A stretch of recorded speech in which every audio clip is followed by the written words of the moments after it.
I'd like to welcome everyone to the Vasculitis Foundation webinar today. I'm Kathy Olewski, the host for the Vasculitis Foundation's educational webinar series, and I'm also a patient living with MPA vasculitis. This presentation is one in a series of finding vasculitis information online. Understanding how to effectively research online medical information is necessary to be an empowered patient. The Vasculitis Foundation has put together this series to help us all find accurate and relevant information. And today we will learn more about using the Vasculitis Foundation website as a research resource. These webinars are part of the Vasculitis Foundation's commitment to patient education, and we would like to support our sponsors, AstraZeneca, Amgen, and Novartis, for supporting these webinars. And today we have with us Jennifer Gordon, who's helping us through this series of discovering the best way to research vasculitis online. Jennifer Gordon is a biomedical researcher and is also a vasculitis patient living with EGPA. And Jen, before we go further, I'm supposed to ask if you have any disclosures. I have nothing to disclose related to this webinar. Well, great, thank you. So now I would just love to hear your pointers for the best use of the Vasculitis Foundation website. Thanks. Well, it's great to see you, Kathy. I thought we would go through the new VF website because I'm really excited about it. That sounds great. So let me share.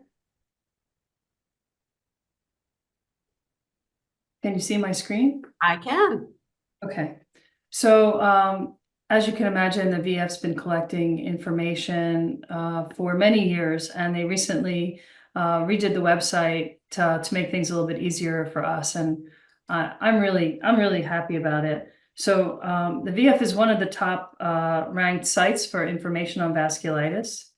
If we Google vasculitis resources, for example, we come up with a list, and sometimes at the top of the list, you see sponsored ads. These could be pharma companies or others, .coms, for example.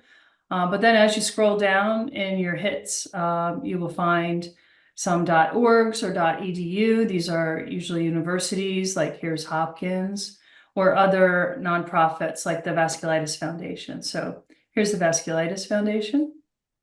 So if we go to their website, you can see front and center. If you want to get somewhere really quickly, you can click on here and say, you know, you're a patient looking for information about a specific disease, or you can use this menu up here to navigate. And I'll just mention, if you're newly diagnosed, there's a button right up here, nice big button in the corner, that will take you to a link that will walk you through all different kinds of resources for those who are newly diagnosed. And we're covering that in another one of our little chats. But today I thought we'd focus on a few of the big, my favorite features that I found on the website. So for example, under the education button, you can go in here and learn lots of information about vasculitis. Here in particular, you can click on a link that will take you to all the different types of vasculitis.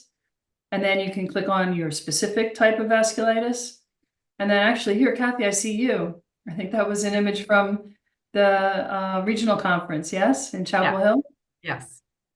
Yes, so scrolling down, there's information about, in this case, MPA, some facts, some Q&A, the causes, the types of treatments, etc. And each of these is tailored to a specific form of vasculitis. There's a whole section for pediatric vasculitis, which I think is really great. For many years, it was very hard to find information about pediatric vasculitis separate from adult vasculitis. Kathy, have you gone through the vasculitis types and tried to look up information this way? You know, I've actually been through a few of those. And when you were just like on the MPA one a little while ago, the quick facts section is really intriguing to me. I think everybody wants to know, you know, how many people get diagnosed with these diseases that we've never heard of. And there it tells you right there, 1.5 US cases per 100,000. So it gives you it tells you it's more common in males. It tells you what age people are. I was diagnosed at age 50, and that's what it says right there. So yeah, I think there's a lot of pieces of this that are very great. I like the stories that of the people that they talk about a little bit. You can see the picture of Mitch right there. And so these are very friendly pages, but help you get the facts that you're looking for. Yeah, one of the other features is when you get down here to the bottom, there are links to some specific videos about that particular type of vasculitis, which is great to do some more homework on. There's another tab here, Living Well. Lots of great resources in here. I encourage people to spend some time going through that when they have a few moments. Treatment and research. I think this is a really important tab as well. Going under the treatment tab, there are some guidelines here that we've covered in one of our other videos on top 5 websites, the ACR-VF treatment guidelines, to learn more about the ACR approved recommendations that the VF helped them to develop for managing different forms of vasculitis, and some resources you could share with your doctors, prednisone and other treatments. And I really like this tab here, trying to work on how to develop your own treatment plan and what you should consider. There's another couple of links here in the research tab.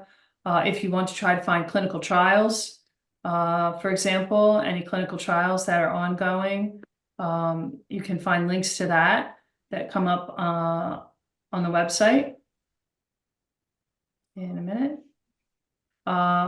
If you are interested in finding research studies that you want to participate in, and there's also the VPPRN, which I am the co-principal investigator of, that is the research network that is completely online. So that's a really great way to do research as well. If you're interested to participate, you can learn more about that. Kathy, are you involved in any research projects? Oh, I'm a patient champion for VPPRN as well. I talk about it all the time. Twice a year, patients just fill out their biannual forms, and the research is what actually drives us finding new treatments and things. So that's how a patient can actually become very helpful to their own journey in vasculitis. Yeah, and it only takes about 10 minutes every 6 months to fill out the forms. And we do forms in July and January. So right. You get an email, you go online, fill them out, and then you're actually part of a research study. Here's another link under resources, lots of great stuff here. First is the Find a Doctor tab. So the Find a Doctor tab is really great. It's international. You can customize where you're looking. You can pick a specific specialty. One of the tabs that I really like is this Vasculitis Center tab. So you can go under here and do a search for all the vasculitis centers in the US, for example. And there's this really great list, which I remember when I was first diagnosed was a fairly short list. So it's so exciting that there are many more resources and vasculitis centers available around the country. Then you can go in here and dig in. For example, if you want a rheumatologist in your state or in your city, sometimes people will go to a vasculitis center and then work with a local rheumatologist if they're too far away to travel there frequently. So one of the great things about this list, Jen, is that people are often concerned that they may not have the right doctor when they first get diagnosed or when they're trying to get diagnosed. And this is a resource of doctors who specifically have experience in the vasculitis field. So, and these vasculitis centers, they are the best. You can have all kinds of doctors in one building. So this is a great resource for people. Yeah, and we know many, if not all, of these doctors by name and by sight. They work closely with the Vasculitis Foundation, come to our symposia and conferences. You can actually meet them in person, get to know them, hear them speak, and they're involved in educating other doctors about vasculitis as well. Okay, also under the resources, this is a great one, the video library. So the VF puts out all these webinars like the one we're doing now, and has this huge library. You can click on the link to the library and you see a list of all different types of resources, and some of them are very technical and they may be given by a doctor about specifics of a particular type of vasculitis. Some are about wellness and resilience or other activities. Some are geared toward parents or geared toward care partners. And you can, of course, link to the whole YouTube channel. And if you're here in the Vasculitis YouTube channel, first of all, you can subscribe, and that way you'll get updates for any new videos that come out. And then the second thing is you can do a search. Now the search up here, this is the search for all of YouTube. If you want to search just the Vasculitis Foundation, you go to this little search guy over here. So if we search in here, for example, GPA, then we're going to get a list of the most recent or most popular GPA videos that have been recorded. And you can see this is a video about a new treatment. This is one about the ACR guidelines. These are both very popular, because they're very important topics that were discussed in the recent past. And then you see some very recent ones, like here's a whole playlist that the VF has curated for you to watch and learn more about GPA. And a couple of recordings that were just made in the last few days. So this content is very up to date. So the video library is a tremendous resource. It takes a little while to go in there and find all the things that you're looking for, but I encourage you to try to use some of the search features, or like we were just on the website, the relevant videos will show up at the bottom of the list of the specific pages. I'm sure, Kathy, you're on the many of these videos because you are the host. And I'm very invested in getting patient education out there. I think that's what I was missing when I was first diagnosed 15 years ago. Even though the Vasculitis Foundation was there, I didn't know of all the wonderful resources that they have. We do webinars, several per month, so there is constant and new updated information in there all the time. Yes, it's an amazing resource and ever growing. Some more things in here, resources in Spanish, etc. Then connect. Subscribe to the e-news. So you can also subscribe to the newsletter. This is a great newsletter. I read it all the time. It's got lots of articles from what's upcoming events to different pieces about individuals living with vasculitis, new treatments, etc. So I encourage everybody to sign up if you haven't already. And speaking of events, you can go in and look at all the different events that are happening. VF has many events that they organize and sponsor. You can also highlight which specific type, like for conferences, for example. I'll just mention we've got regional conferences that the VF is hosting around the country. There was one in Chapel Hill. Was that a few weeks ago, Kathy? I think it was actually about a month ago. It was the first one of the year, and I think if I'm not crazy, it was in April.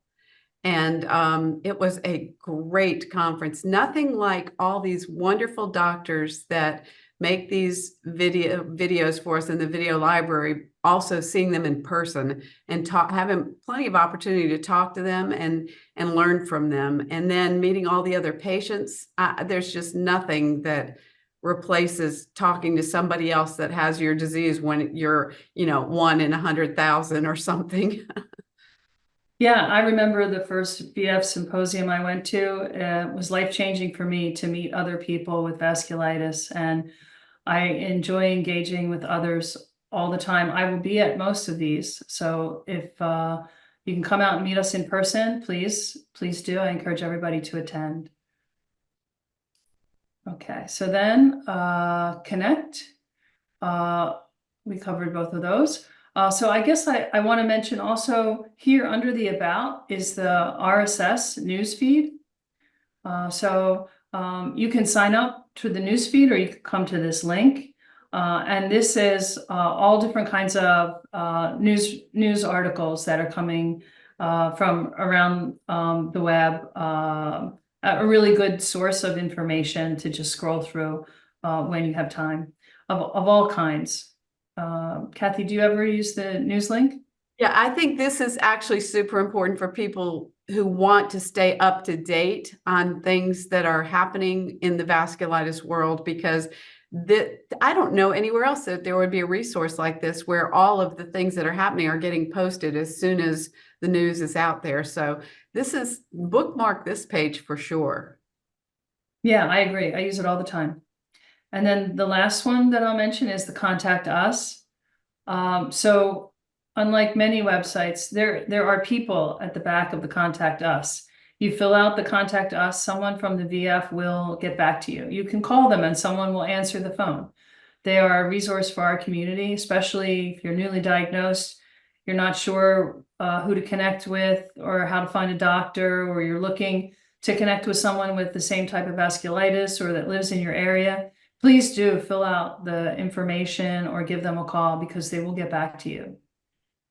Exactly. I always love to point that out. There's a person that's going to get this and talk to you. I mean, and they're very compassionate and very helpful. This is it's a great resource.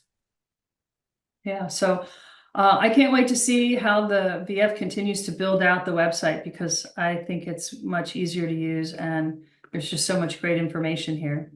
And Jen, I did want to say, I think you touched on this, but the VF also is a resource in Spanish. You did mention that, because I think yeah. Over here under the resources, you can go to links for information in Spanish. And I believe that some of these print resources are also available in Spanish. Yeah, great point. So before we finish, I just want to also give a word of caution about when you're Googling information online, to make sure you know the source that it's coming from. You know, we just went over the VF website, and the VF, all the information on there is reviewed by vasculitis doctors and by the VF, and it's trusted, etc. But you know, buyer beware. You need to check for yourself and know that source, especially when you link out from a site to another site. Make sure that you know where that information is coming from. absolutely great advice. This is the end of this video. We have a bunch of other quick tips that are available, so I encourage everybody to look for the other ones in the series. And if anyone has suggestions for something that I'd like to hear more about, please let us know. Great. Thank you, Jen. And if I just want to also take a minute to thank our sponsors, and of course, Jennifer Gordon, you're so wonderful to help us as a biomedical researcher. You know so many more things about this than we do, so we really appreciate you helping us with that. The Vasculitis Foundation I'm so grateful to them for providing these educational webinars, and of course to our sponsors, Amgen, AstraZeneca, and Novartis, for supporting the educational webinar series. Thank you, Kathy.